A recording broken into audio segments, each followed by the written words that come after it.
Online షాపింగ్లో మోసాలు రోజురోజుకు పెరిగిపోతున్నాయి. ఆర్డర్ చేసింది ఒకటైతే డెలివరీ అయ్యేది మరొకటి అవుతున్న సంఘటనలో విని జనాలు కూడా విసిగిపోతున్నారు. ముఖ్యంగా ఖరీదైన వస్తువులు ఆన్లైన్లో కొన్నప్పుడు ఇలాంటి ఘటనలు జరిగితే ఆ బాధ వర్ణించలేనిదే. సరిగ్గా ఇలాంటిదే బెంగళూరులో ఒక సాఫ్ట్వేర్ ఉద్యోగికి జరిగింది.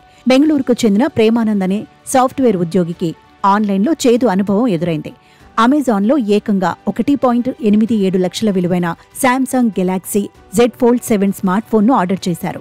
అక్టోబర్ 14న తన క్రెడిట్ కార్డు ద్వారా పూర్తి డబ్బు చెల్లించి మరీ ఈ ఖరీదైన ఫోన్ను బుక్ చేశారు.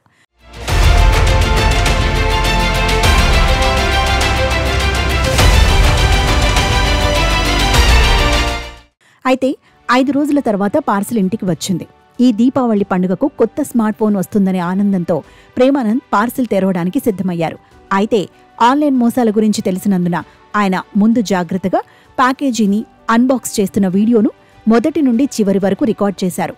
సీల్డ్ ప్యాకెట్ ఓపెన్ చేసి చూడగా లోపల స్మార్ట్ ఫోన్కు బదులు ఒక పాత టైల్ ముక్క కనిపించింది.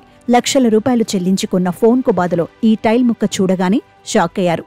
ముఖ్యంగా దీపావళి పండుగకు ముందు ఇలా జరగడం ఆయన మనసును మరింత బాధించింది. ఈ మోసం వల్ల పండుగ ఉత్సాహం పూర్తిగా పోయిందని ఆయన ఆవేదన వ్యక్తం చేశారు.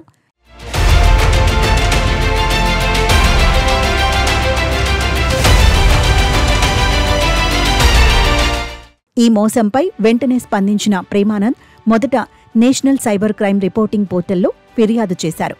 ఆ తర్వాత అధికారికంగా కేసు నమోదు చేయడం కోసం పోలీస్ స్టేషన్ను సంప్రదించారు. పోలీసులు ఆయన ఫిర్యాదు ఆధారంగా ఇన్ఫర్మేషన్ టెక్నాలజీ చట్టం కింద కేసు నమోదు చేసి దర్యాప్తు మొదలుపెట్టారు. లక్షల రూపాయల మోసంలో దోషులు ఎవరో తేల్చేందుకు ఆన్లైన్ ప్లాట్ఫామ్ ద్వారా జరిగిందా లేక డెలివరీ సమయంలో జరిగిందా అనే కోణంలో పోలీసులు విచారణ చేస్తున్నారు. ఈ ఘటన ప్రస్తుతం సోషల్ మీడియాలో వైరల్ అవుతూ ఆన్లైన్ కొనుగోలుదారులందరినీ కలవరపెడుతోంది.